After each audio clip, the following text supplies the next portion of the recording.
Ito guys, nandito tayo sa likod. Tatanggalin niyo lang to para ma-access nyo yung yung mga wire sa yung reverse. Dali lang to masyado. Ako lang gumagawa talaga nito. Yan. Nakikita nyo yung mga ibidin siya dito. Yan. Ito naman yung trigger. Yan kulay pink sa Mirage. Ito yan siya. Yan. Yung parang orange na hilaw. Yan yung trigger. Ito yung sa dashcam ko. Tinap ko lang. Okay.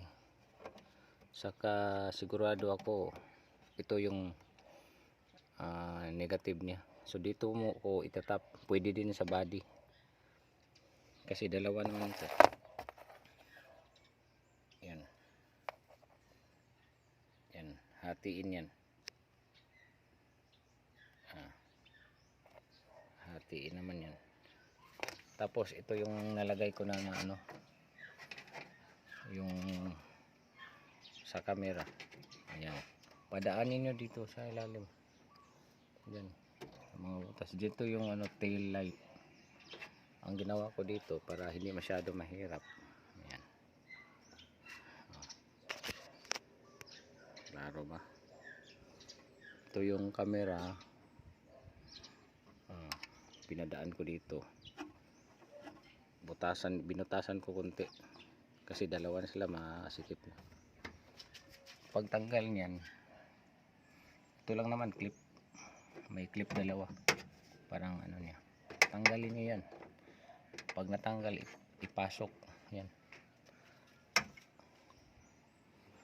Ito, ang ginawa ko dito, binutasan ko lang gamit yung screw na masyado. Tapos dito, itry natin. Itry ko. Yung dalawa, yan hindi yan pwede mabaliktad kasi hindi naman papasok.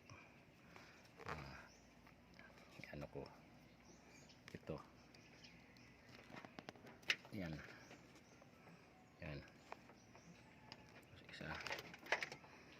Yan. Tapos itong trigger. Yan.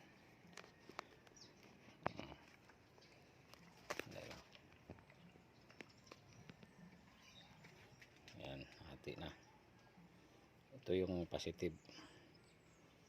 I-try ko muna, ikabit ko muna.